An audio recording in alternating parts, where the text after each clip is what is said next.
constructeur de routes dans les travaux publics.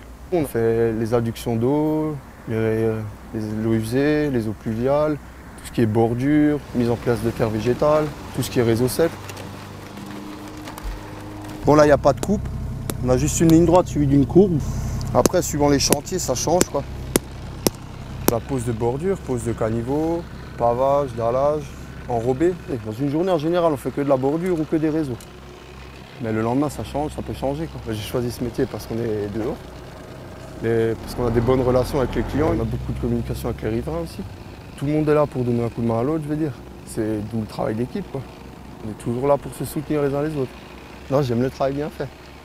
Donc tout ça, ça fait qu'on ne peut qu'être fier de soi.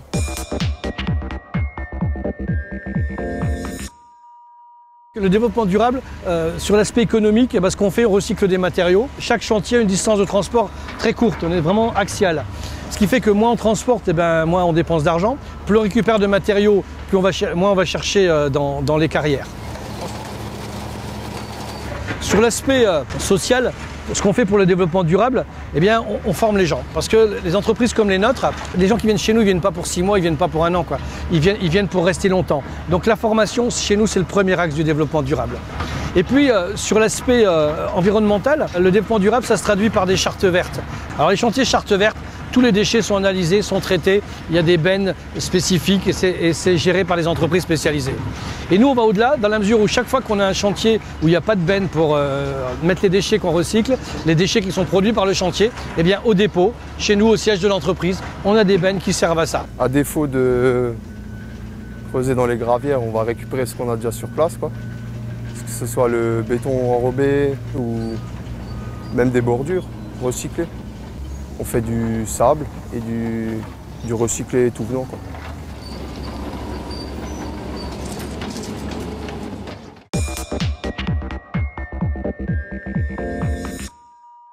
Le fait d'économiser, de respecter l'environnement, de respecter les riverains, bien entendu, ça valorise le métier. Hein. Le fait de responsabiliser les gars sur le fait de faire attention à dégager les réseaux correctement, à bien baliser le chantier.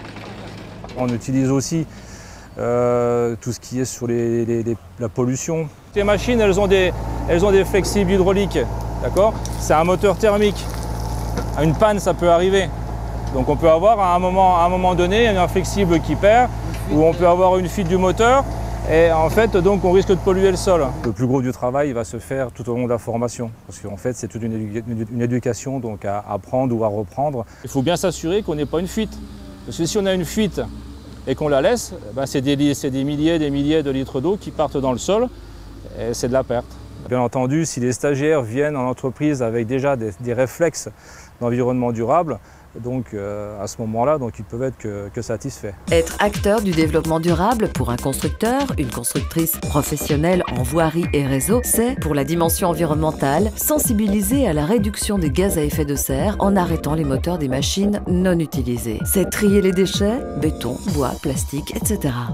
Pour la dimension économique, c'est optimiser la gestion des déchets en employant des matériaux recyclés. C'est sensibiliser à l'économie d'énergie en diminuant les pertes sur chantier, sable, ciment, matériaux. Être acteur du développement durable pour la dimension sociale, c'est améliorer l'ergonomie fournie aux travailleurs en utilisant des engins adaptés au chantier. C'est lutter contre les discriminations en favorisant l'égalité professionnelle hommes-femmes.